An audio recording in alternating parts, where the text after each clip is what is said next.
I wanted to talk about the new FunkyFrogBait video, the van life people. And normally, I'm going to be honest, I am a van life video watcher, or at least I was.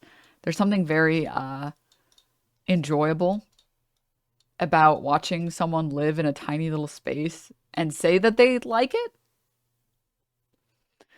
And as someone who would, and like this is okay, I'm gonna say personally, all right, I'm gonna say personally, I like smaller spaces. I don't really need a lot of apartment space or house space. I need my room where my computer is in. And if I would be so bold to say, maybe even a separate room for a bed, a nice small room for a bed. And that's like, and then like a living room kitchen area. Like those tiny houses, I'm not gonna lie, they look so appealing. I would want to live in one of those. Like after a certain point, it's too tiny just because I need enough space for my computer setup, which does take up a little bit too much space. I won't lie. I do have like, what is this?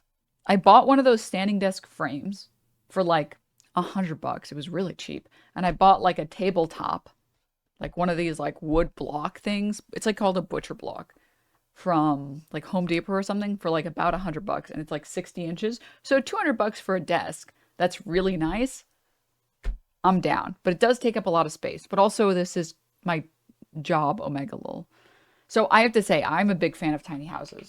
So I can kind of understand the van life appeal. However, what I will say, and yeah, also, I think it's kind of cozy. I don't know, it's giving weird vibes when you live in a big house that's kind of empty. Yeah, I will say the short periods of times I've lived in or stayed over at places that have 2 stories, I don't know why anyone wants to live in a house that has 2 stories. I don't know why you would ever want to. It's such a hassle. You forget something upstairs and now you have to walk all the way upstairs, and then you forgot something downstairs and then you have to go back down, then you got to go back up. Oh my God, what a fucking pain.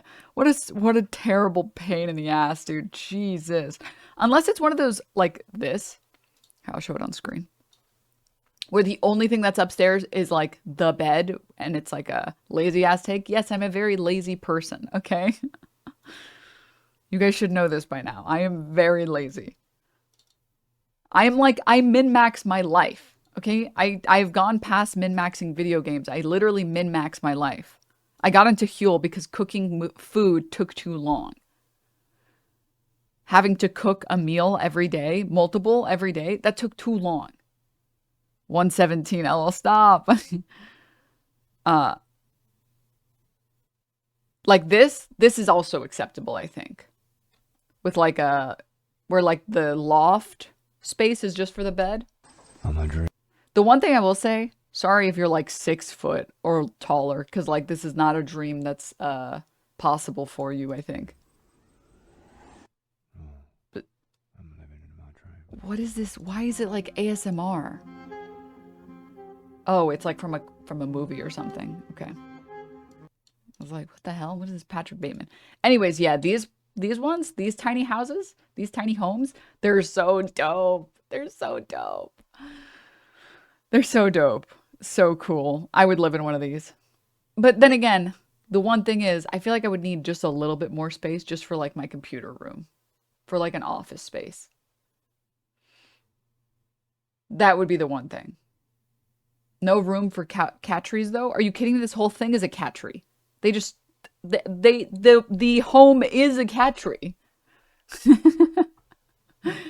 Yeah, but where to park your car, boat, plane, trailer, helicopter? Oh, fuck, you're right. Wait a minute.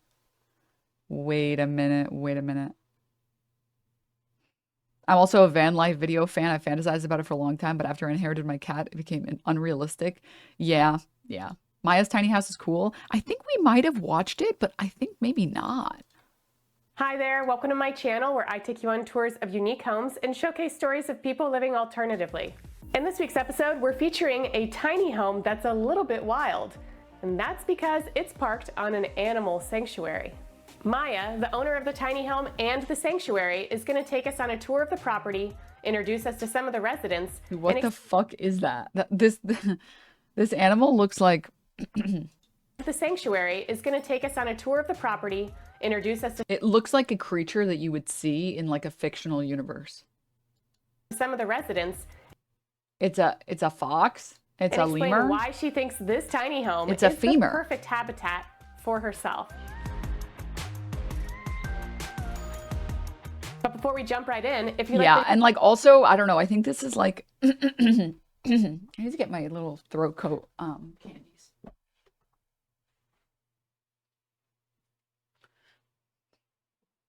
I think this is sort of also just what happens when you grow up with like pseudo hoarders, because like uh my siblings and my mom they're not like hoarders to the point where it's like gross, where you know like the hoarder videos and like the hoarder TV show where they literally can't move around in their house. It's not like that, because Arab people are very cleanly, and it was like every weekend at least like a 7-hour cleaning session. So it wasn't like that. It was very, very clean. But it was just like we just had boxes and boxes and boxes of stuff we never used. Like, I'm not joking. We had one of those, like, you guys know, like the 40, 50 gallon box of just plates. And I was like, I remember asking my mom once, I was like, why do we own all these plates we never use? And she's like, well, you never know. And I'm like, what? We have so many plates. We don't need this many plates. We don't need. And it was like, yeah, but I really like this collection, and I really like this collection, and I really like this collection, and I really like this collection. It's like, no, we don't need them. So we had like a lot of stuff like that. Just like so many of that. Or like the random box of cables that they don't even work anymore. And it's like, why do we need this aux cable that's broken? It's like, well, what if we want to fix it? It's like, I know you're not going to fix it. I know I'm not going to fix it. No one is going to fix it. We don't use it. Mom, you use a laptop for everything and an HDMI cord plugged into a TV. You don't need this. She's like, well, you never know. Well, you never know. It was like I was so happy when we convinced our mom to ditch VCRs. We were like, listen, we can take all of the stuff on VCRs and we can put it on a USB drive. All of it. And she's like, I don't know. And we're like, okay, how about this? We'll do it. We'll do it for you. And then if you change your mind, you can change your mind. And if you don't, you don't. And she was like, okay. And we did it. And she was like, actually, let me see that. Let me see that USB drive. And then we also backed it up on a second thing. And then she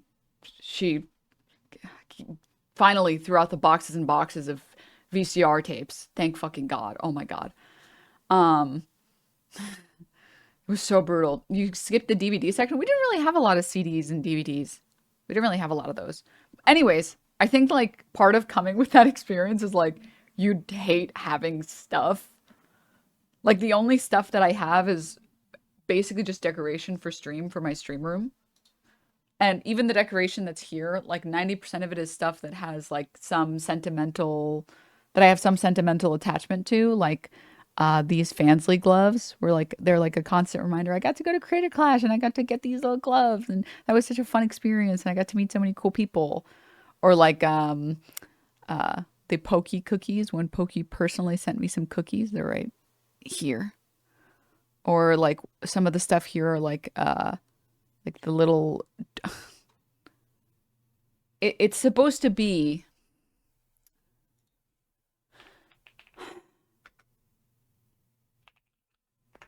it's supposed to be like one of the Easter Island, like Maui stone statues or whatever.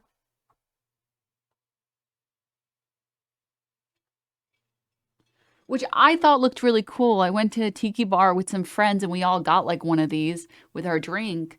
And I was like, this one's the coolest one because I love art and I love art history, and this is so cool, and it's got like a nice sheen on it.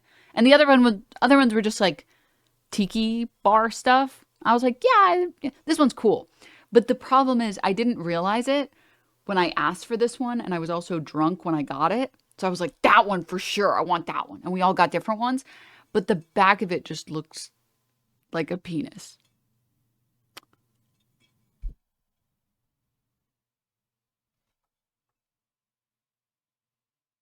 Why did they give it balls? Why did they give it balls? Why did they do that? Why? Why did they give it balls? Do you see this? Anyways, yeah, Frankie's is supposed to be one of, like, I think the original tiki bar. It was really cool. But anyways, why did they make it?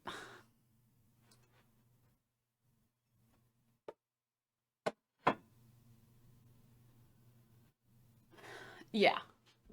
So anyways, a lot of the stuff here is like sentimental and I like it a lot and stuff. But having stuff is so stressful. Oh God, it's so stressful. So honestly, living in a tiny home kind of rules. Videos like this one, where we showcase stories of people living alternatively. Make sure that you subscribe and hit that notification bell so that you know every single time we publish a new episode.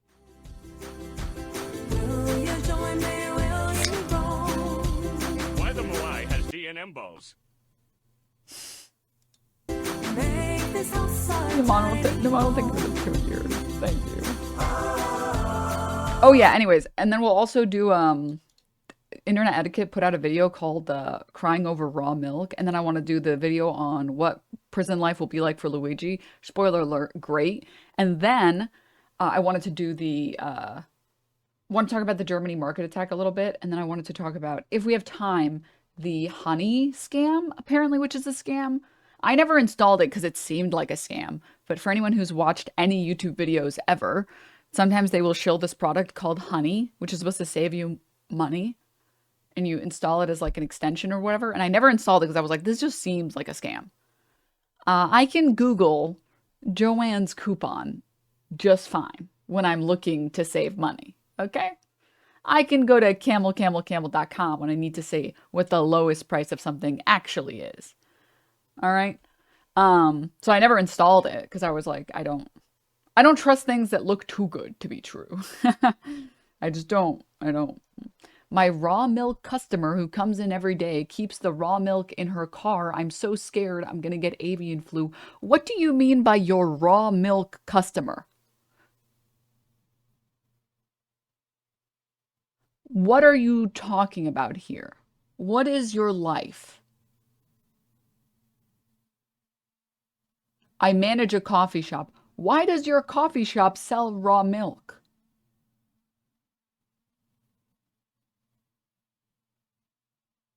Honey gives me cashback offers for Lego's website that Lego does not offer otherwise. Okay. All right. Lego enjoyer in chat. That's another example of things that I want to buy, but I just can't bring myself to do it. Legos. I'm just like, I bought one Lego and it was so much fun. And I'm like, I've been looking at the Lego collection. The Christmas one. It's not a Christmas tree, but it's like a floral collection. It's supposed to be not quite centerpiece. This one. Poinsettia. I don't know how to pronounce this flower. I don't know anything about flowers. I've put it in my cart and taken it out of my cart like 100 times because I'm like, oh, it'd be so much fun to put together. But then I remember that it'll collect dust. And then I'm like, and then cleaning it will be annoying because when I clean this one and I de-dust it, all the pieces fall off. And I'm like, oh man. And then I remove it from my cart. And then I put it back in my cart. And then I remove it from my cart.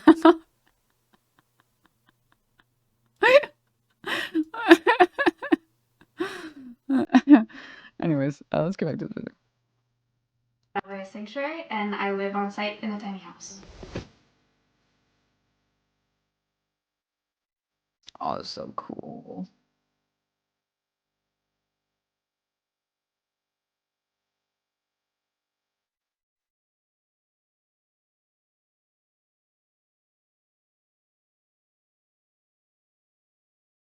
I am a content creator, so I am a live streamer on Twitch, and I make YouTube videos, and I'm the executive director of this animal sanctuary. So I founded Alveus in 2021. We rescue non-releasable animals and do conservation education programming online with them to teach people about our natural world online. I started streaming in 2019, rehabilitating hawks in California. Okay, sorry. I had to continue this raw milk story really quickly. I'm sorry. I was so curious. Our coffee shop doesn't sell raw milk. She brings it with her. She gets a chai, no milk. And then she adds in her own raw milk that she keeps in her car. Mimi, you're going to get bird flu. Can we get a quick moment of silence for this chatter who will be dying of bird flu? Just some prayers in chat. It was nice knowing you. I'm sorry that you live this life. Good luck. Your time here was great. I loved you as a chatter. You always contributed wonderful things. I'm sorry that you're going to get taken out by someone who drinks raw milk. It's really, yeah, I'm really sorry about that. We will see you in the next life. All right. Thank you. So I started live streaming that, and it was a really cool way for those people to build a connection to the animal that I had on screen. And so that's where the inspiration started for having the animal sanctuary, is getting all these people acquainted and introduced to all of these species so that they care about their wild counterpart. When I bought this property and founded the animal sanctuary, I just wanted to live on site where the animals were. I've always liked small spaces, so it just made sense to buy a tiny house and put it in the corner out here. I've been living in this house for about 1.5 years now.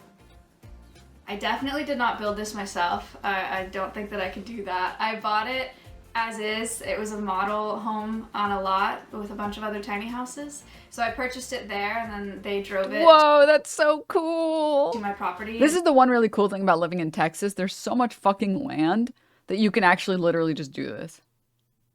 How does she have such good internet that she can stream, though? That's my question. Just kind of plopped it down, leveled it, and then drove away. So it was actually really, really easy to buy, and then I was live-in ready immediately.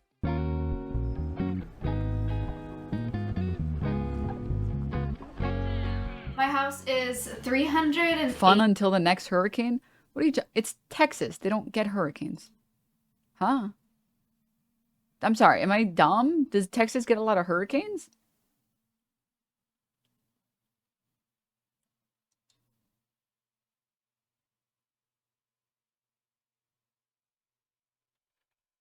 They do, not in Austin?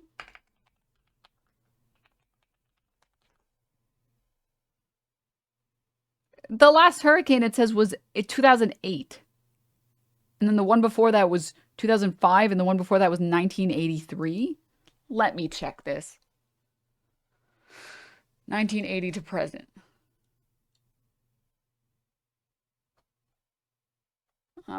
Wait, no, wait. I think those were the major hurricanes.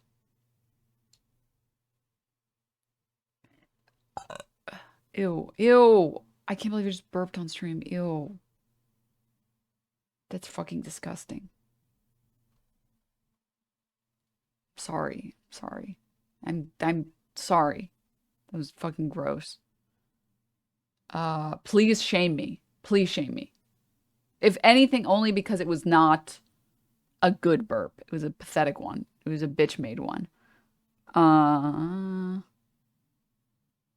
Hit landfall. Okay, Cat 1. Well, I guess the housing isn't built for hurricanes, to be fair. Whereas, like, a Cat 1 hits Florida and nothing happens. Because it's a fucking Cat 1 in Florida.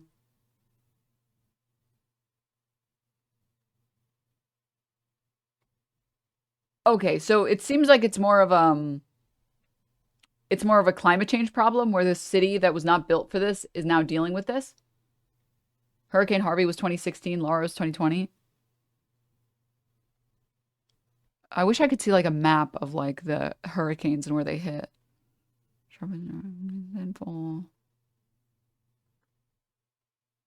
So this was like mostly just high wind. Slow moving. Hurricane Nicholas makes landfall. Eastern part 2021. Cat 1. Low end Cat 1. Where's the... Why isn't it showing up?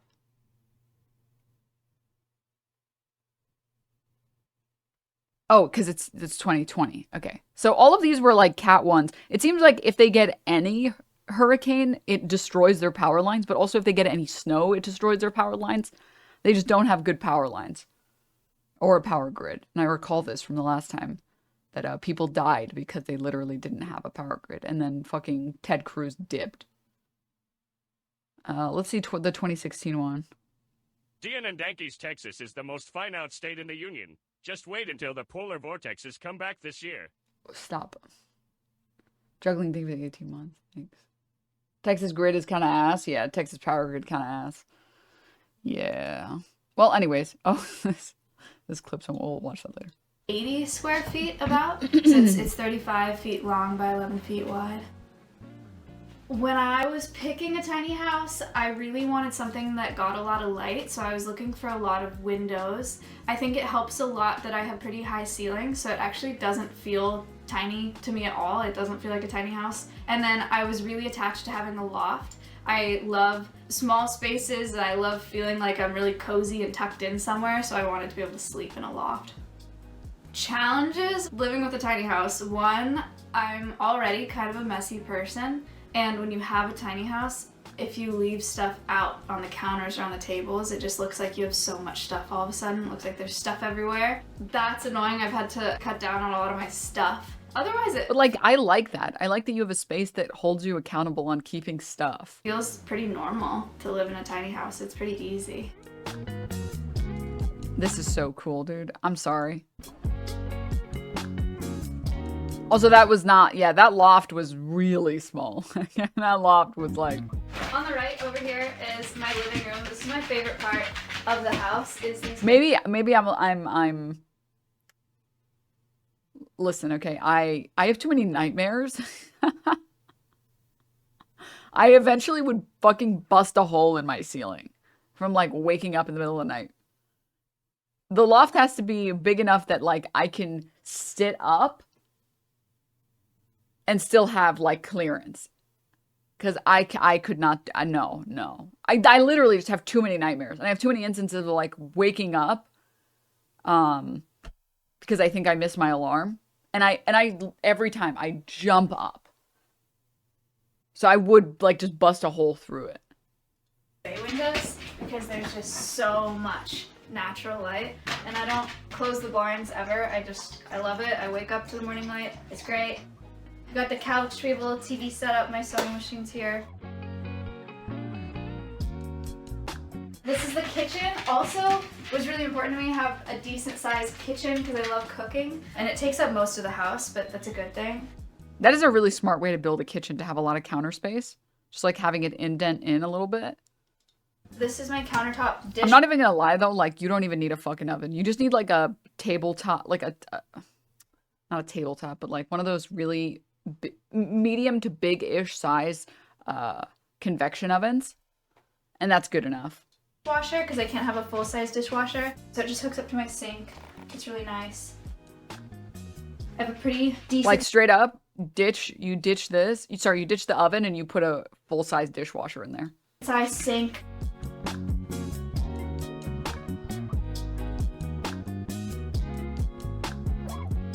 I have a full-size fridge here.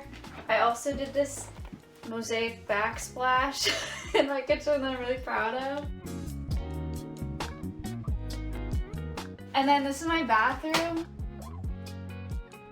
It's kind of small. You need an oven for baking? No, I mean, you can get like an induction oven. Or like a convection oven. Just like on top of the counter. And that has enough space for almost everything. Oh, but the shower is pretty big. And they're kind of way better than actual I ovens. put this mirror up. There was like a small medicine cabinet mirror when I bought it. And then over here, I have an office or a streaming room. It's such a weird setup. I had two ferrets. They were both really old and one of them passed away. And so I just decided to give the other one this whole room. And this is where I live stream from that computer. But this room Yeah, I think, dude, I could live here. I could live here for sure. If there's an actual office, yeah. It's all potty pads because I have this guy who has free reign of my office. Oh my God, dude. So Dude, ferrets are so cool. I would get one if it wasn't like illegal in the state of California. 8 feet by 8 feet of this tiny house is dedicated to this creature. It's okay, he likes it. He deserves it. I also have a pretty big window in here. I painted this room pink because it's my favorite color. This is a piece of plywood that is literally screwed. They're illegal in California? Yeah, like any type of exotic pets are illegal, which means finding like a doctor for them is really annoying. So I just don't bother dealing with it. People still get them. It's just you have to fucking find a doctor that's willing to like, or sorry, like a vet. You have to find a vet that's willing to treat your ferret, which is not worth the trouble. Ferrets are considered exotic, yeah. Into this wall so that my dogs can't disturb my ferret mushroom.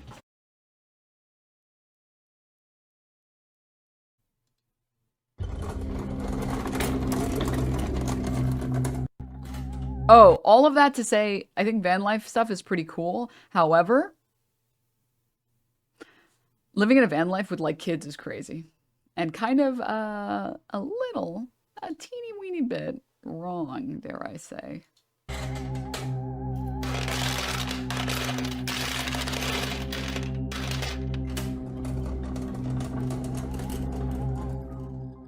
Also, in general, any parents that are on YouTube or TikTok making content of their children is bad. DNM Love. One of the many amazing things you viewers have done for me is given me the opportunity to travel. I've visited parts of the world that aren't flat and full of cows, and I've been able to see beaches besides, as Charles Barkley puts it, that dirty-ass Galveston water. We're not even gonna sit into Cancun. We're gonna sit into Galveston with that dirty-ass water be washing up on the shore. You people think they're in the beach. And I've loved it. If I could take the sound of waves crashing against a pebbled shore as a supplement, or bottle the crisp, cold air whistling through Rocky Mountain pines and hit that like a vape pen, I'd probably get away with seeing my therapist a lot less. Which is to say, I completely understand the appeal of van life, to be able to hoist your metaphorical anchor and go wherever your non-metaphorical wheels can take you without leaving home behind. But the popularization of van life content over the past few years has raised some really interesting ethical questions. For instance, how many people is too many living in one van? A dink and their foster dog? Sounds pretty cozy. But what if we add another person? Another? How about a few more?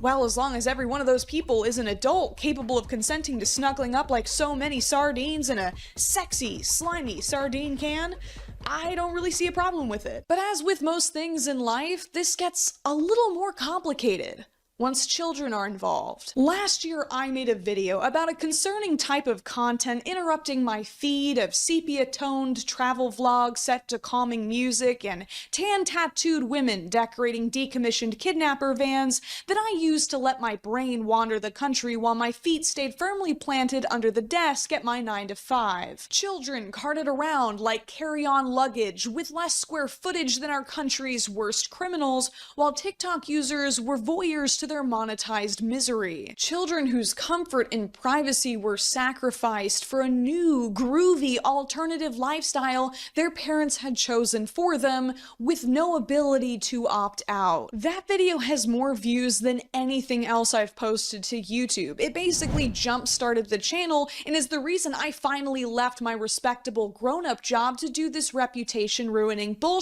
It was me for real. I have to say, dude, it needs to be illegal immediately. Like, making content out of your children needs to be immediately illegal.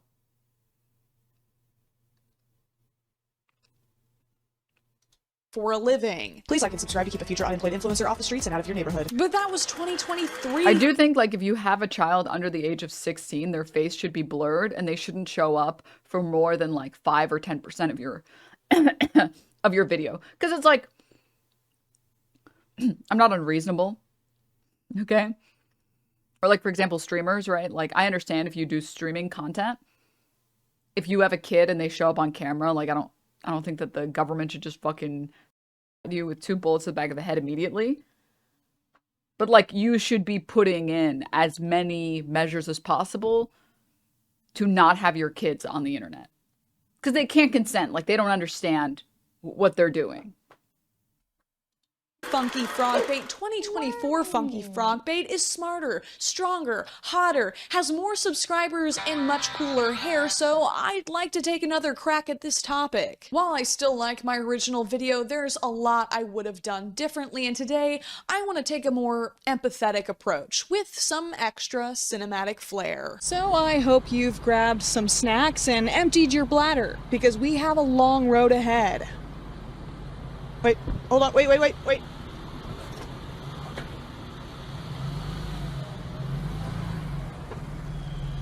But first, a quick pit stop for... Oh my god. There's so much space for activities. You could fit, like, at least 3 children's bedrooms in this bad boy. First, let's revisit some of the families that I covered back in 2023. Bright and Peachy was an account that I used as an example at the beginning of my video. Because I'm an idiot. That's right, guys. I f***ed up, like, right out of the gate. At the time I was gathering clips, this TikTok had been re-uploaded all over the internet without context, and used by multiple content creators as evidence of child abuse even after the family had deleted it. Instead of confirming this for myself, I blindly believed that the family lived in the van full time, and didn't realize I was wrong until several months later. But apparently a lot of people missed it, that this is our camper van that we use for obviously camping, road trips, traveling. So the kids' bunk beds do look a little bit smaller from the outside because we had to put railings on them because our kids are little toddlers and they will roll out of bed if not. This is a great time to introduce the following handy acronym. Always assume secondary sources are suspect, aka ass. As in my research skills, we're ass! This family lives in a normal wheelless house most of the time, and even though these little boys seem to be dragged through the wilderness enough that Mother Nature is co-parenting them, they should not have been included. And that's my bad. I would hope that I've gotten much better at vetting my sources before including them in these larger conversations. I considered chopping their section out of my original video, but that just seemed like a really lame response after all of this time, so instead, let it stand as a testament as to why you should not believe everything a YouTuber tells you. Go leave a hate comment. Say FunkyFrogBait sucks at research under that video. Go! I also talked about an account called the Wild Thorn Baileys who blocked me. Thank God. Time to put that computer engineering degree gathering dust in my parents' attic to use.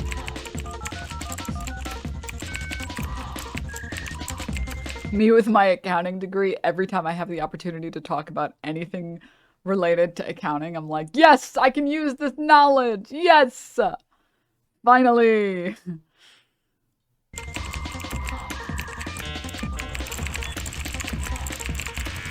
Yeah, blocking is more of a symbolic gesture more than anything else. This family actually upgraded their living situation not long after my post. Yeah. Wow. This was like finding out that Nick Merckx blocked me in addition to like blocking literally everyone else who made fun of him. But he didn't block me on my alt account, so it's like switch his account. Denim, what's your opinion on New York City real estate? I don't know if there are really that many opinions to have on New York real estate. It's a shit show. It's really, really bad. But honestly, predominantly the biggest problem with New York real estate is renting. Renting is just really, really bad. It's really, really, really bad. that looks fancy. I'm sure the kids have so much more. And now into the kids' room. Well, I guess it's, technically better, but those mattresses are not beating the Ozempic allegations. If your mattress is thin enough to fit into a pizza box after being folded twice, you have some very expensive surgeries to look forward to in your 50s. That's about 2 inches of cushioning between their malleable child spines and solid plywood. And you've got the kitty litter and everything like that, but the legs come in and that sits flush with the RV. The Bailey family has been traveling for 4 years, and their children are still sleeping on thin mats with zero privacy. But beware, Mama Bailey likes to respond to criticism with slam poetry. I'm told my kids will hate me as teenagers because we choose to connect instead of feeding the monster of disconnect. Opinions based on their own reality of being raised in disconnect. I've stood inside houses that certainly were not homes. So please tell me, what is a home? I am not homeless. I am home more. I am more at home than I was ever before. So my home is small. My doors are less. My day. Not the white people slam poetry, dude. No. No. No. These are so full, being what you call homeless. You have been warned. The Party of Six was another family account that I covered, and they also blocked me. This is starting to hurt my feelings. They've been living in their van full-time since 2020 with 2 of their 4 children on a pull-out couch, and since my video back in April of 2023, 2 of their 4 children are still on a pull-out couch, which, I don't know, maybe it's mom and dad's turn to sleep in the living room for a bit? Limited sleeping accommodations are usually the focus of the backlash these van life parents receive.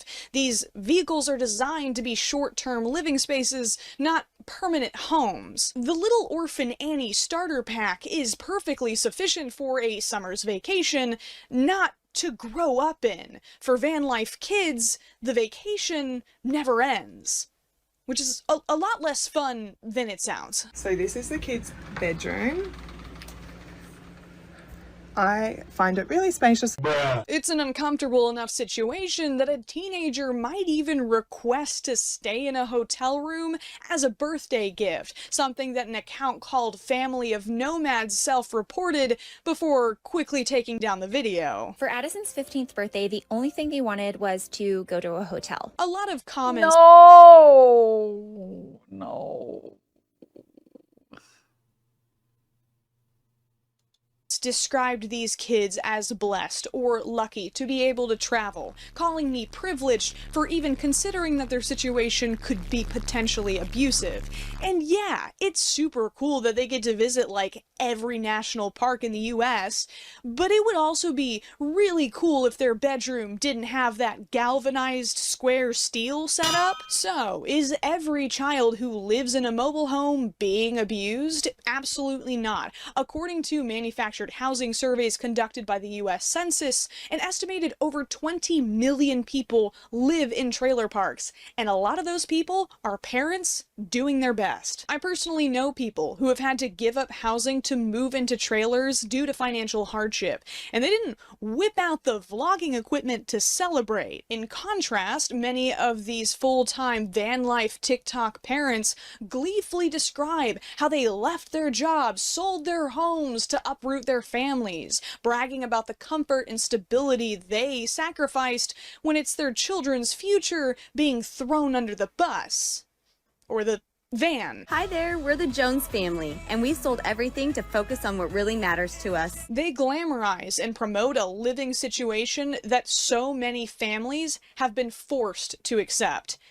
And I guess that just riles up the redneck in me. I focus the majority of my original video on the Bethune family, a family with 2 parents, 3 children, and for some f***ing reason, 4 dogs, all living in a small bus, and sometimes an even smaller van. So essentially we're going to show you how we fit.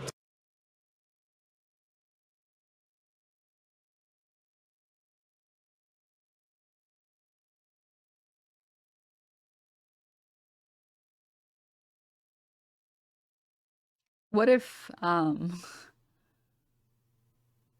Whatever happened to good old-fashioned child abuse? What is this new age neglect DNM balls, DNM child exploitation?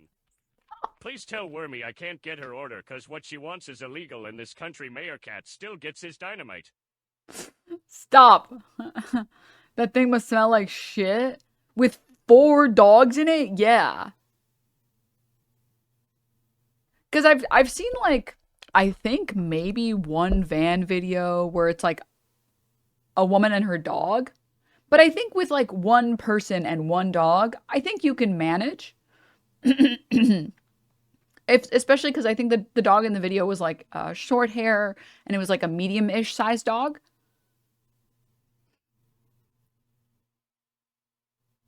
Four dogs in a house is too much. I should smell crazy. Oh.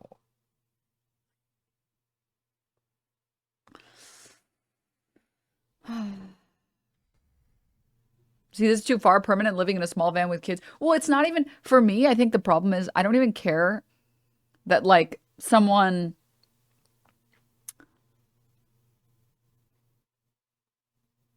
is living in a van with their kid or kids, right? Because, like, you don't know what's going to happen financially. Like, you can just... Sorry. I meant to put this in a while ago. You can lose your job and the job market is so dog shit, or you can get into medical debt, or you can, you know, have to file bankruptcy for other reasons. And you lose everything when you file bankruptcy. You lose, like, your car, you'll lose your house, you lose everything. So I understand having to restart life and you still have kids because you didn't expect that getting cancer meant that you would lose everything. And I do think that, like, responsible parents buying like an RV is better than those kids being taken by Child Protective Services, right? Because it's like, I would much rather a kid stay with parents that love them and try their best to take care of them, even if that means living in an RV because of financial reasons, because your government doesn't care about you experiencing a medical emergency. Like, I always will prefer children being with the parents that love them and care about them than being taken by Child Protective Services. And that I understand. Like, I'm never going to be like, wow, like, this is disgusting. This is child abuse. How could you do this? Blah, blah. It's like, that's tough. Like, you're doing your best. You're doing your best with what you've got. And I don't think that, like, you shouldn't be allowed to have kids if you're below a certain income threshold. Like, that seems wrong, actually, and kind of eugenics. Once you're at the point where you're filming it for content, no, like, I don't have words for that anymore. That's like, you don't care about the well-being of your kids. You care about getting as many clicks and views as possible. That's what you care about. Like, you just don't. Especially if any of these channels, like, do well, you have enough, at a certain point with content creation, you have enough that you should be able to get stable housing that isn't a fucking van. 5 humans and 4 dogs in that little van right there. It is human Tetris. It's quite an engineering marvel, if I do say so myself. We had found a new property manager, and at this point, our Meanwhile, they are literally landlords. Tenants were refusing to pay rent. They're still very active on their YouTube channel after leaving TikTok, with the mother recording every single moment of their lives on a much nicer camera than I have. What the f*** is up with that? They're Walmart vlogs have better production quality than my full-length video essays. I need to step up my game. The Bethune parents made a video last year explaining why they retreated from short-form content, and I actually agree with a lot of their points about how the only short-form posts that tend to be consistently successful are those that incite controversy, and how comment sections tend to be much more aggressive because viewers are basing their opinions on a few seconds of footage. And I just feel like short form, and this is to the platforms too.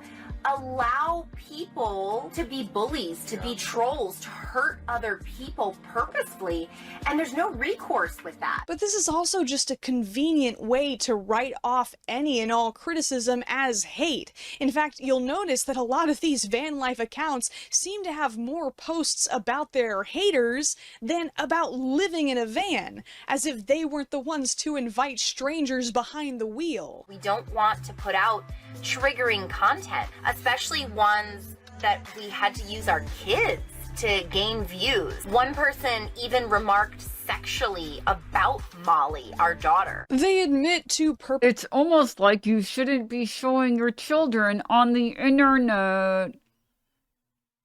It's almost like you shouldn't be doing that. Because there are a lot of sick freaks on the fucking internet. Can't believe Ninja's living in a van now. That's wild. That Fortnite money really dried up.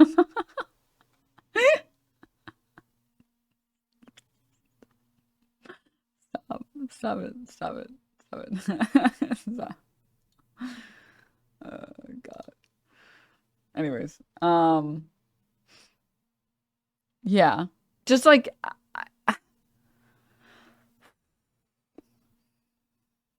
Dude, when fucking Ethan Klein understands that you shouldn't be using your children for content, and doesn't exploit his children for content, when the bar is Ethan Klein and you're failing, like, something has gone terribly wrong. Like, you need to reevaluate. And he is desperate for views. Like, you need to reevaluate your life immediately. And be like, actually, maybe I'm not a good parent. I'm being outdone by this guy. Lair Bear, thank you for the gift sub. Thank you. Purposely feeding the algorithm more content of their children to anger viewers and bait engagement. They admit to exposing their children to predators, but instead of pumping the brakes when they started getting creepy comments, they just switched gears. Using your children for content is not unique to van life families, but what I think makes these situations so uniquely sinister is that these kids are isolated in a tiny living space with nowhere to escape the camera, not even a door to dramatically slam so they can relieve a little pubescent angst.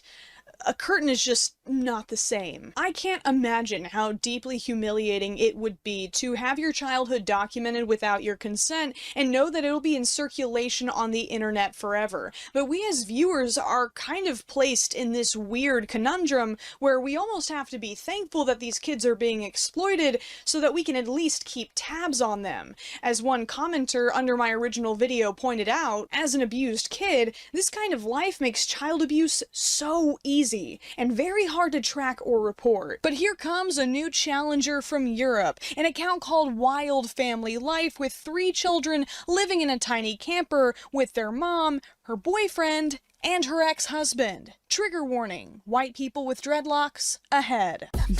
No, when they're appealing to the foot fetishes, no. I hate everything about this.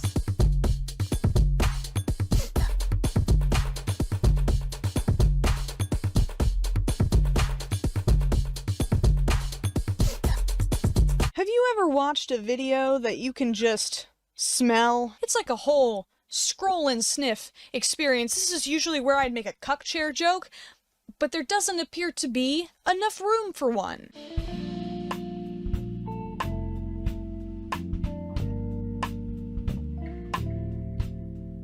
Whoa, too wild, guys, too wild. We don't want to get demonetized. Again. Speaking of money. Yeah, how do we get money for food, gasoline, and everything else we need for a living? We work online. We work with Instagram. We work with YouTube. The thing is, we were street artists before. We did big bubbles for children on the street. We earned good money with that. But then Corona came, you know, and then you couldn't be on the streets anymore.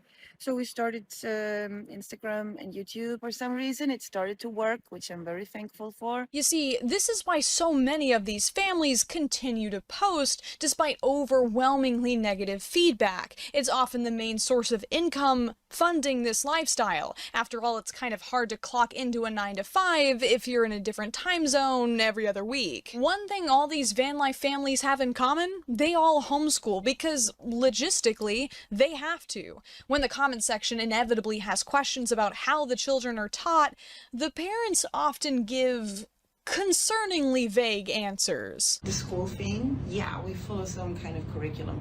Like, we have this app. Oh, thank goodness. I was beginning to think that your children's education was being neglected. But then you mentioned the app. I set their times each day. They do that by themselves. There's nothing I have to do. They really take their devices by themselves, sit down and learn. And they can learn according to their interests. So they can always choose what they want to learn. They're not forced to follow a curriculum. Like, these are the instances where I really start to consider that maybe CPS should step in.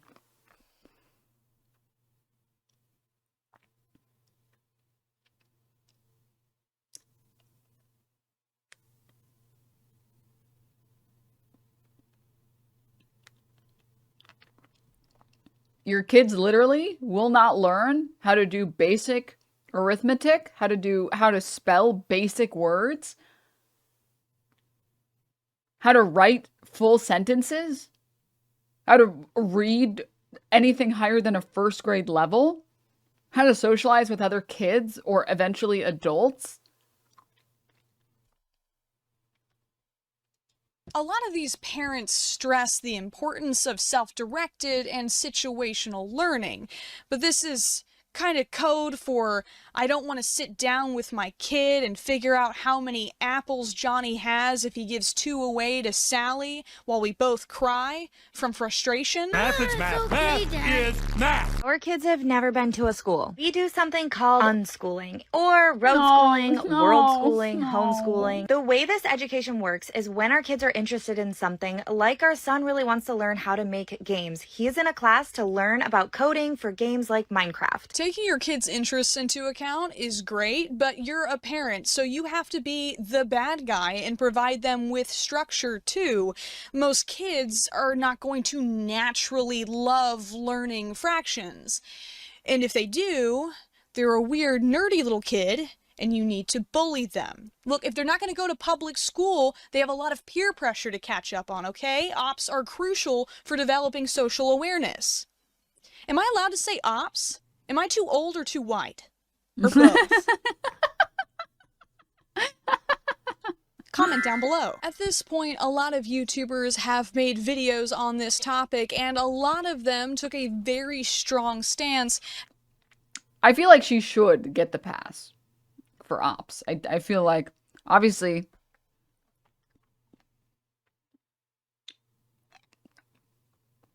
I don't have the power to give that, but I'm on her side. I'm petitioning for her to be able to.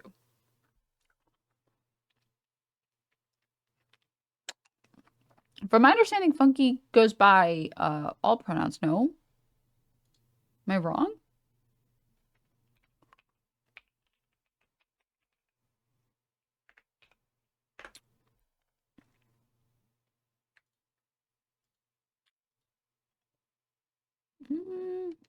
Oh, maybe it's changed since then?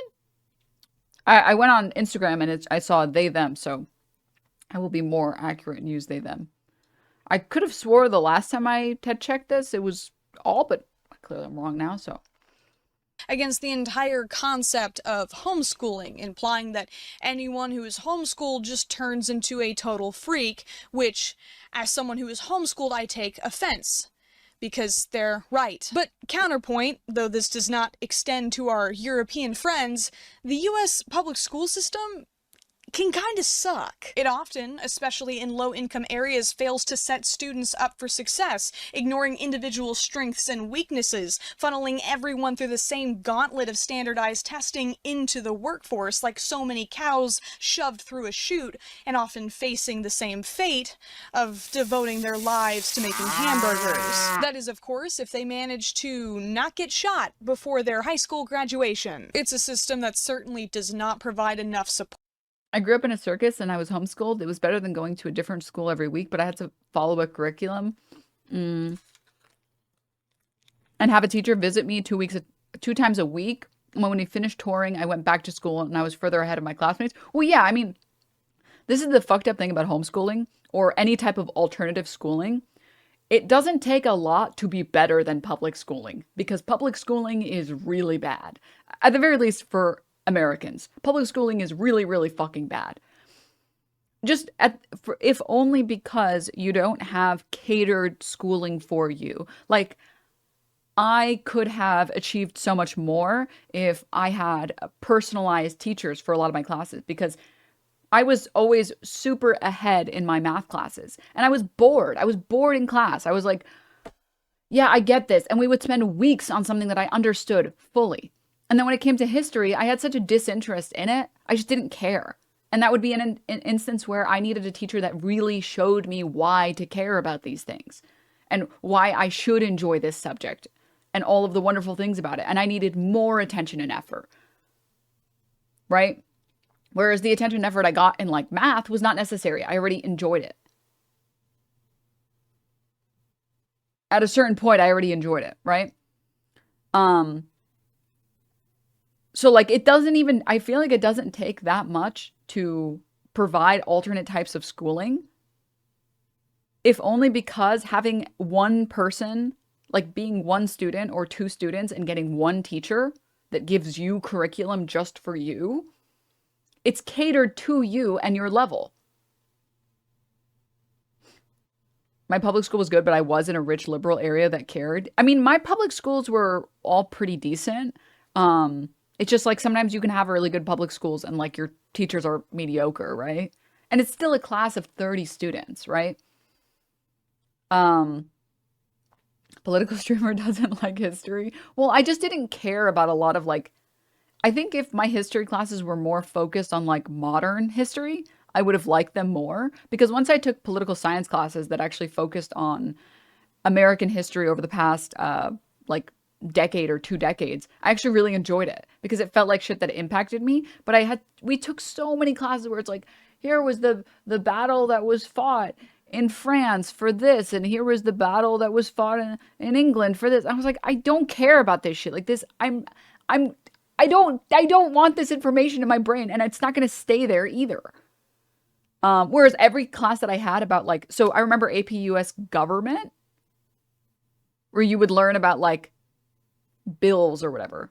I liked that class. That class was entertaining for me because it taught me what was currently important today now. You learn about the Revolutionary War like 5 times through grade school. The number of times they teach you about like the Civil War is crazy. And the worst part is they don't even teach it well. So like, I have a lot of respect for homeschooling and I have a lot of respect for teachers or parents that actually hire teachers or hire tutors, like at the very least for the tutor to come in once a week and help build a schedule and help assess where your kid is at and stuff. I think that that's very good. As long as you're also making sure that your kid is getting enough social time with other kids, like you take them to the playground or you take them to like, I mean, my parents took me to the playground. I don't know where else there, parks or whatever. Socialization with other kids. Fuck yeah. You'll probably do way better off. But like these people aren't even doing that. They're just like, there's an app and they teach themselves. Kids can't teach themselves. You as a kid have no interest in learning about decimals. Like, I did not want to learn about decimals. I needed a teacher to show me why I wanted to learn about decimals. And then I was like, dude, this is sick. 0.00? Whoa. This is pretty crazy here. And the other problem is a lot of the homeschoolers, at the very least in America, are just, they don't want woke being taught to their kids, which is just like,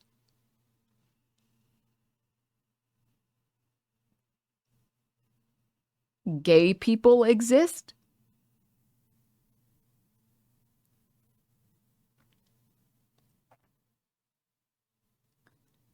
And that's why they don't take their kids to school, which is terrifying. If kids can't teach themselves, then how did the cave children learn fractions? Huh, liberal?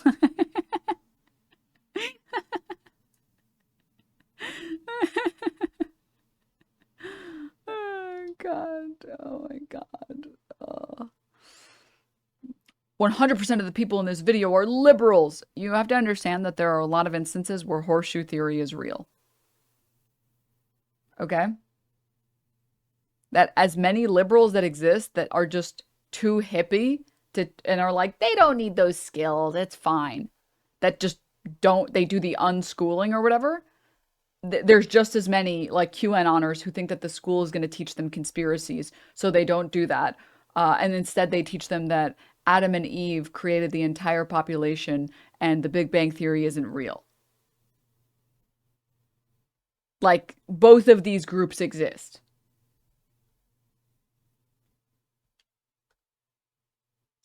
Support for neurodivergent children or children with disabilities. I think preventing these children, especially from learning in an environment that can be catered around their specific needs, would be doing them a massive disservice. Sorry, wait, I have to address this really quickly. And are they in this video? What's the point that you're trying to make?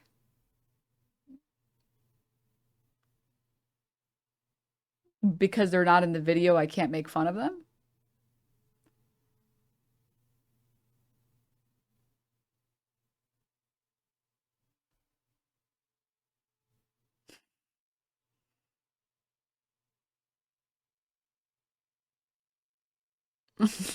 Because I'm going to make fun of them, regardless of whether they're in the video or not. It doesn't really matter if they're in this video. I think homeschooling parents have a critical role. Luckily, my mom cared about my education and offered to and taught me to read and write at a very young age and always made sure I was getting education no matter where we were. Yeah, I mean, they cared about you actually learning things, which is good, which is what parents should do.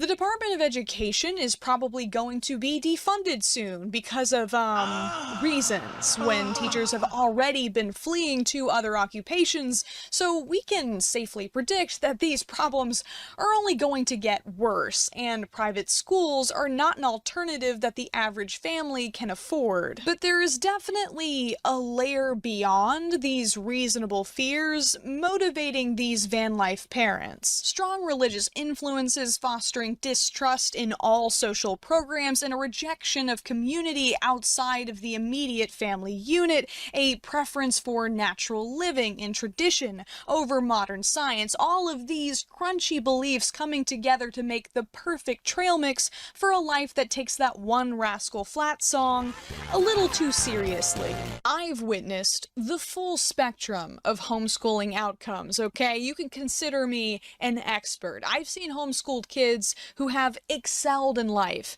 despite never being allowed to watch SpongeBob. And I've seen homeschooled kids who could have really used just a couple episodes of SpongeBob. Is mayonnaise an instrument? Here in the US, laws surrounding homeschooling vary drastically by state. That's the weird little loophole these van life families have discovered. We really love the homeschool laws. In New Mexico, that was definitely what drew us here over, say, Southern Colorado. For example, Pennsylvania requires that parents submit documentation yearly to ensure that they're upholding a certain standard of education, whereas in my home state, you could teach your kids that 1 + 1 = 3, and they wouldn't know any better until those college rejection letters started filling the mailbox. I would never advocate for completely banning homeschooling the way countries like Germany or Greece or the Netherlands have, but considering that full-time van life families like this think going to a science museum counts as studying and a tiny fold-out table is sufficient space to do homework, there definitely is a need for more regulation. The reason that you take kids to science museums, that's like, you take them to science museums so they can learn to love the thing and that they want to start learning it. That's why you do that, because in a classroom where like an environment is very like sterile almost, kids don't understand why they're learning the thing that they're learning. It's like, I don't give a fuck. Like, why does it matter if I know what the acidity of this thing is? Or like, why does it matter if I understand any chemistry or whatever? So you take them to a science museum and you show them like all the cool inventions that we've created over many, many centuries. And it's like, whoa, this is with science? Okay, I want to learn science, actually. Actually, hit me up with that titration. Also, a lot of museums are hands-on. Yeah, but you don't necessarily go to the museum and learn stuff, right? You go to the museum to get motivated to learn stuff because you understand like the application of like what the basis, like what the foundations will lead you to. Because that's what happened for me. Like I didn't give a fuck about science. And then I went to science museums and I was like, this is so cool. I want to learn more. Let me have a basic education.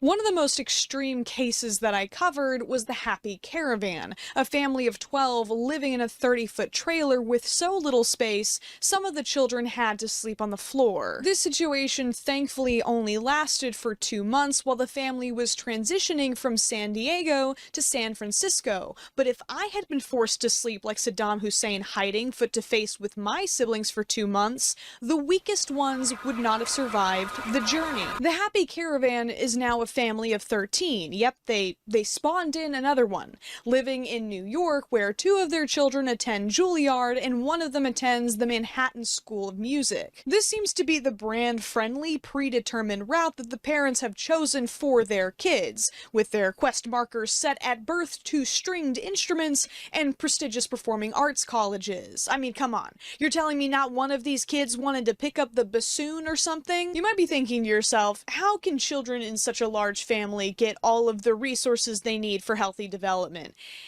And the answer is they're probably not. I don't know the Delamont family personally, so maybe they are just built different. But I was raised around a lot of families who believed that every baby was a blessing from God, even if God forgot to also bless them with the means to care for that baby, cranking out kids like condoms were forbidden in a secret 11th commandment that broke off the bottom of one of the tablets when Moses stubbed his toe coming down Mount Sinai. From what I've seen, the older children in these families are often so burdened with parental duties that they miss out on their own childhoods, while space, privacy, attention, and sometimes even food have to be rationed. Though they don't live in a van anymore. Yeah, okay. This is like,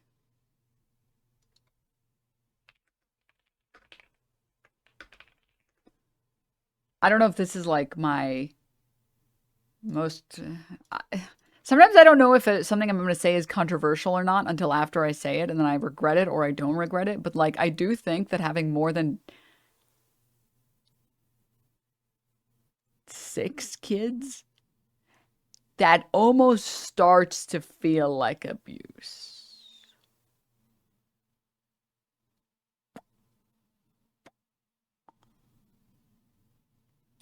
And 6 is pushing it for me. 6 already feels like a lot.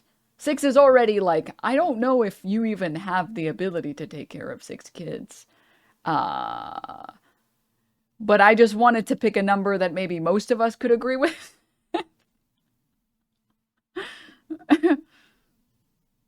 Yeah, I hated science until I went to a museum. It's like shooting an arrow at the Ren Fair versus studying archery. Yeah. I don't. It's fucked up because you can't really like actually legislate that in a way that's reasonable, I think. Like you can't, I can't think of a single way to legislate don't have more than a certain number of kids without you just overreaching as a government. But like you really do, man, have all the kids you want, but you have to have like at least the housing and funds to do it. Shoving 10 kids in a small place with a lack of funding is cruel. Yeah.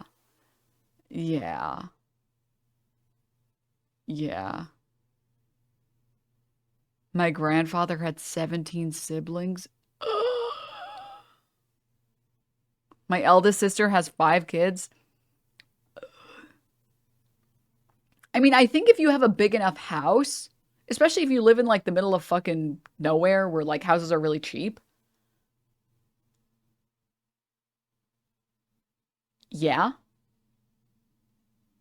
You could probably honestly have 5 kids and it would be fine. But like the average people maybe shouldn't be having more than 6, I would say. At 12, I think we definitely need to be calling it. Like you shouldn't be That seems bad, I think. I think that seems really bad. At 12, there needs to be an intervention. I do think at 12, there should be an intervention. Because there's no way you're giving every single kid the same level of attention. I mean, we already have evidence that seems to prove that, like, kids from only children tend to have better prospects, like financial prospects and better, like, IQ. Not that IQ is, like, real or anything, but just it's a metric comparing only children to non-only children as kids. Like, they seem to be better off, but that's more because the kid has full attention from both parents.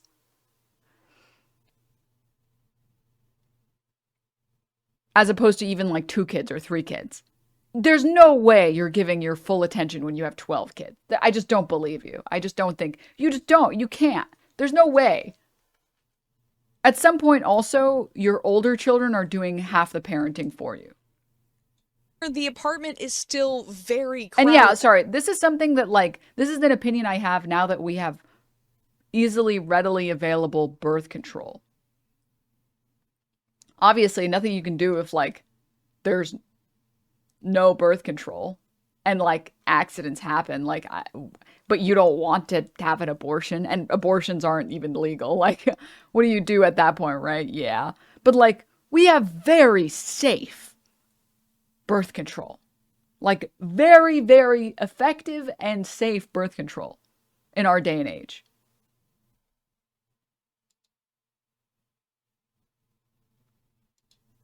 With the kids stacked up in colorless IKEA showrooms with fold-out bunk beds. In fact, a lot of very well-known full-time van life accounts have abruptly quit, almost as if it's not sustainable or something. A lot of things have changed, a lot of things happened. We're not living in a camper anymore. We're living in Airbnbs and stuff like that. It's gone.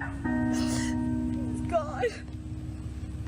The whole season of our life is gone. But as these accounts slowly run out of gas, concern has started to shift. Couples proudly posting their parenting failures to TikTok is a widespread issue both on Not them calling it a whole season of their life. And off the road. One family in particular has raked in millions of views for all the wrong reasons.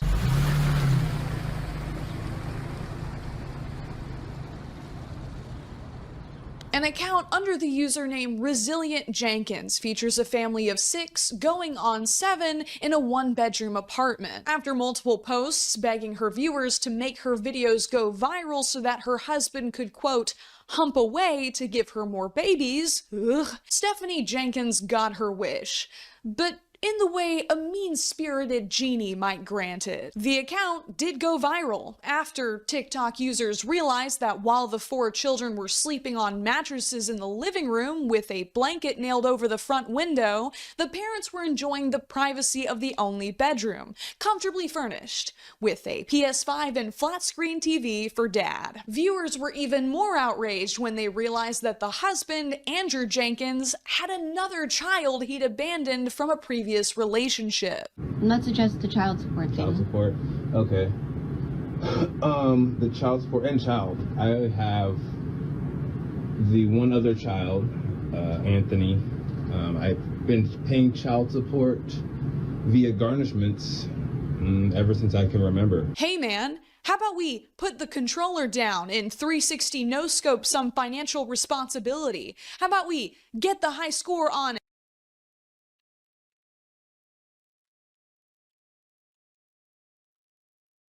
How are these people having this many kids with no concern or remorse at all?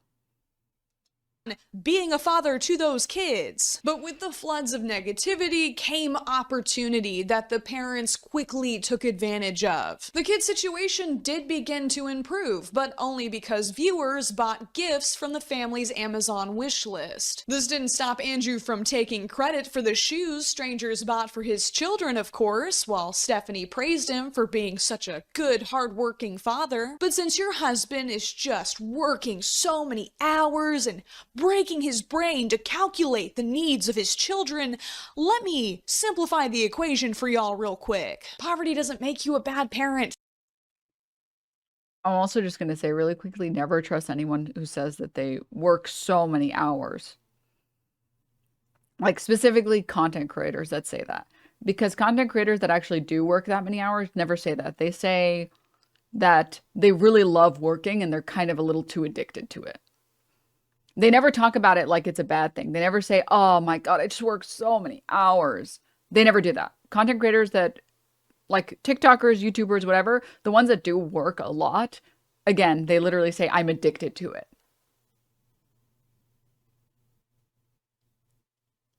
Like, yeah, like Hassan is a good example. Valkyrie is a good example.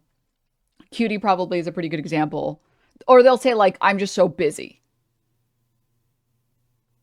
The people who say, I just work so many hours, don't work that many hours. They don't. They absolutely do not. But your priorities do. And it's very clear from what you've shared with the public that you have prioritized your wants over your children's so many needs. hours notters. Oh, I don't want to work. I really need to work more. I just spend most of my time being stressed about not working enough. That's actually what I do. So thank you for the 31 months. Over and over and over and over again. Getting pregnant when you can't even take care of the children you already have. Bouncing between side hustles instead of getting a stable job. Yeah, I'm at the point where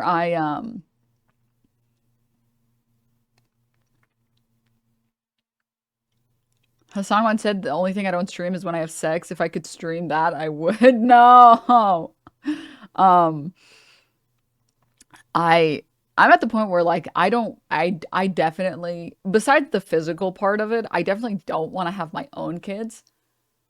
Mostly because I don't want to traumatize the shit out of like a child that I brought to this planet. Like, I don't want to fuck it up. Like, that's just so stressful to me. Like, that idea that you can be the reason that like this kid just suffers.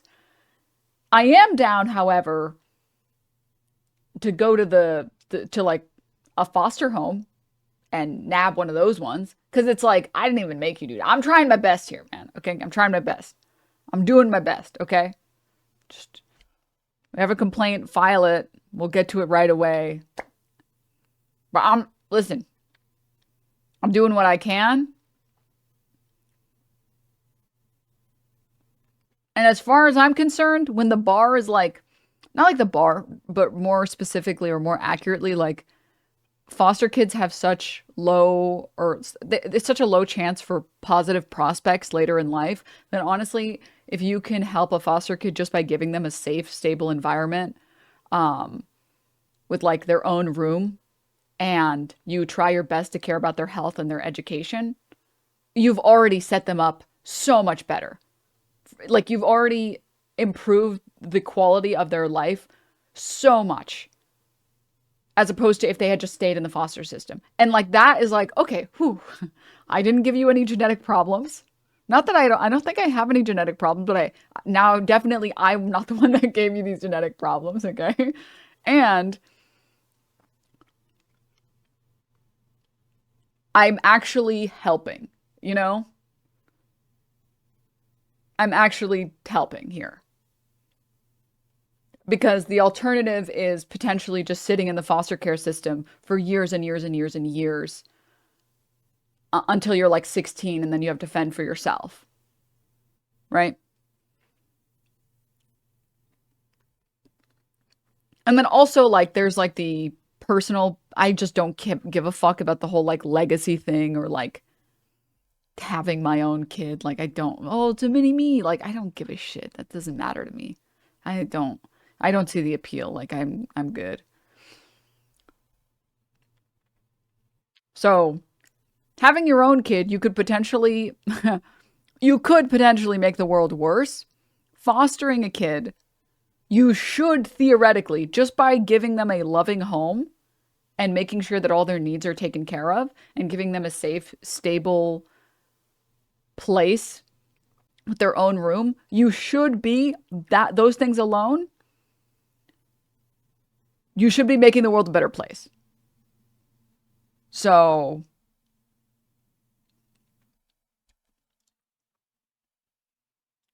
buying pets when your children are sleeping on the floor. Every day those cats are in that cramped apartment is a day that you've actively chosen to compromise your children's well-being by giving up space, money, and cleanliness to animals that you're not even properly taking care of. Resilient is the best word to describe what your children will have to be.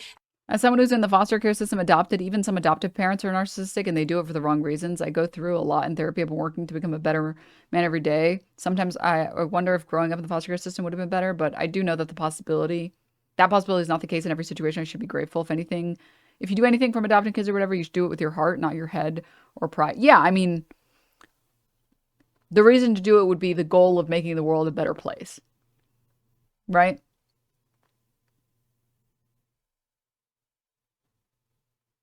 That should be your own, honestly, that should be your only goal, like, honest, having kids in general. Like,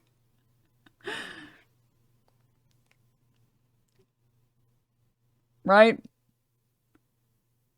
I 100% I know Christian families who adopt children because they think Jesus is telling them to do that because they're feeling guilty for having wealth. What?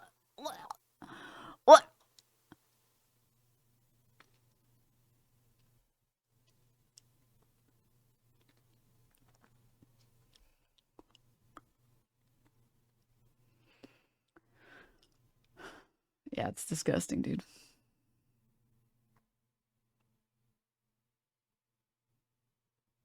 I'm not changing the world with that one kid, but for that one kid, that's all it should be. Yeah, exactly. That's what sorry, when I'm saying, like, you should be doing this to try and make the world a better place, I don't mean like a greater purpose type of way. I mean, if you can do your best to make that kid's life the best it can be, given your means, you've made the world a better place.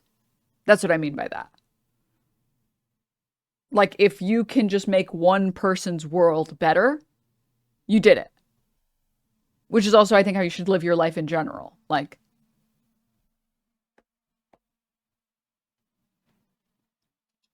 after the way you have failed them. But countless comments later, the Jenkins have responded to criticism the same way every single family we've covered has, by refusing to take any accountability and accusing viewers of being #haters.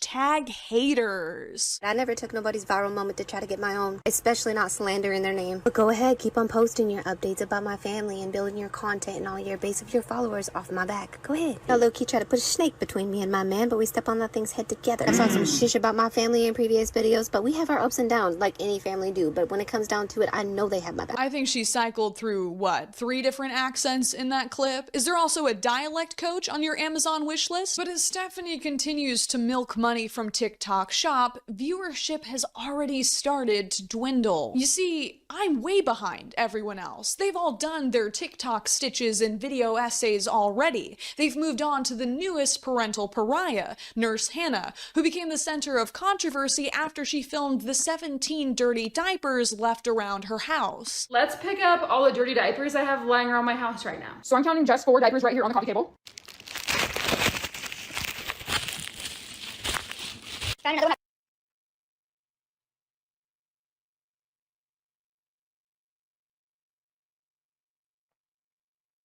hello, darkness, my old friend.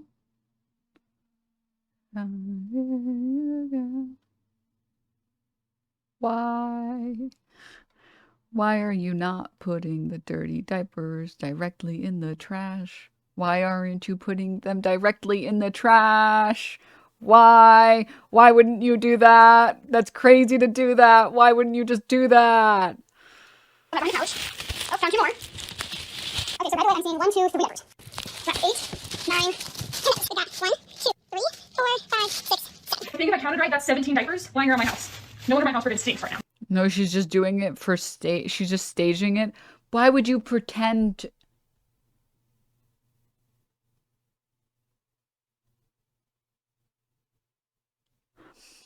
After millions of views, the 17 Diapers video brought her all the way to New York to speak on a talk show, and she was very optimistic that she could get even more business opportunities out of it. I am currently in New York City because of 17 Diapers.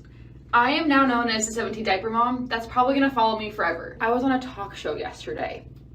That's insane. That's freaking insane. But I want to take it kind of to the next level. She was the realistic mom rep that so many women wanted. But as Hannah shared more about her family, it quickly became clear that she was not quite as relatable as her audience thought. Feels like 8 degrees. And we're venturing out of the house with 2 kids. It turned winter in like 0.2 days and this kid doesn't have a big jacket, so I need to find him a big jacket. I'm sorry, but I can't spend $35 on a toddler jacket. I don't spend $20 on clothes for myself. Why would I spend $20 on? I'm not changing my kid's diaper when they pee. I've never done that. Do you know how expensive diapers are? If you bite, I'm gonna bite you. Not hard, but like enough that like, hey, that doesn't feel good. Her refusal to provide necessary care, the aggressive way she handles Denim, I babysat for a friend like this when I was younger, but the diaper genie was right there.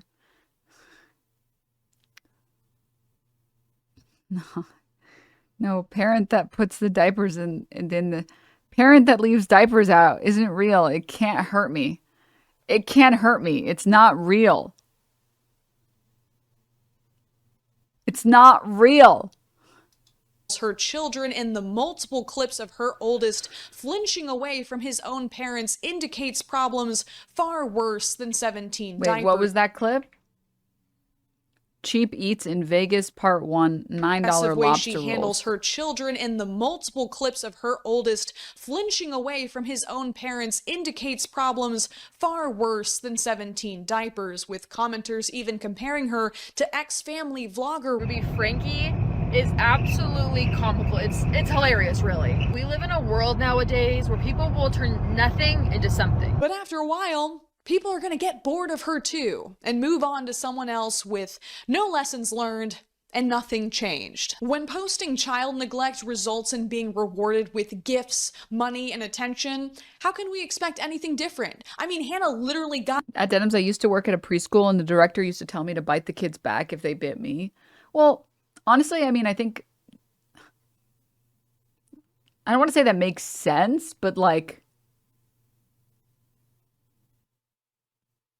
kids don't understand what they're doing, right? You have to show them what they're doing, otherwise they'll just keep doing it forever. So I can understand how, I mean, I don't specialize in child development, so I don't know what is and what isn't good. And I guess I would have to see what data looks like. I definitely wouldn't want, like, to drop a kid off at daycare and, like, the people that work at the daycare are, like, biting my child. That would be, Oh, they were just teething? I got them frozen teethers for their sore gums and then they stopped biting? Okay. Yeah. But I guess I can understand. I mean, again, I'm not a fucking child development specialist. I could see how that would theoretically work. Obviously, you shouldn't bite them hard enough to hurt them, but like I can understand like how maybe like a child that doesn't understand what they're doing, when it's done to them, then they might stop doing it. But that also feels really weird to do.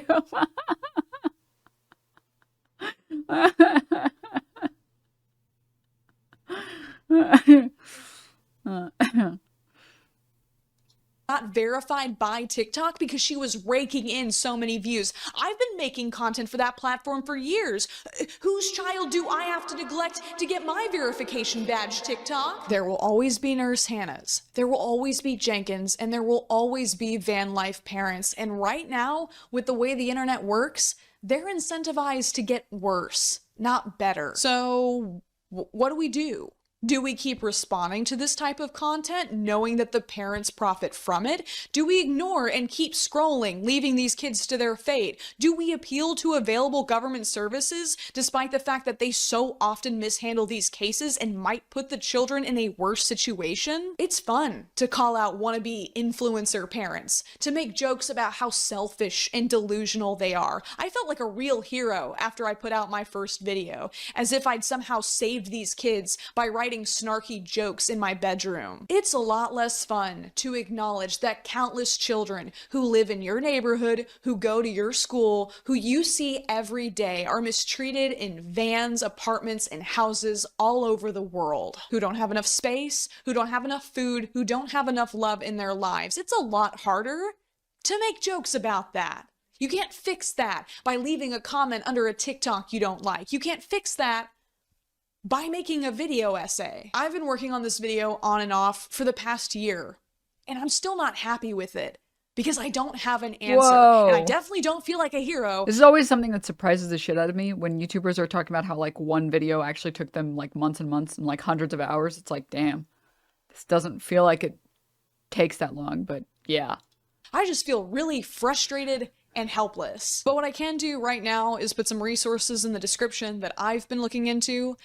And all I can ask is that we just keep an eye out for the kids around us that might not be having a very good Christmas this year.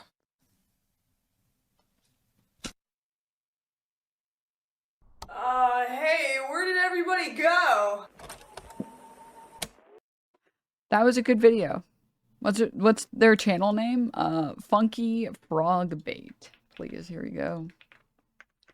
Please go subscribe to their channel, like it, comment. Yeah. Give it some love. Yeah.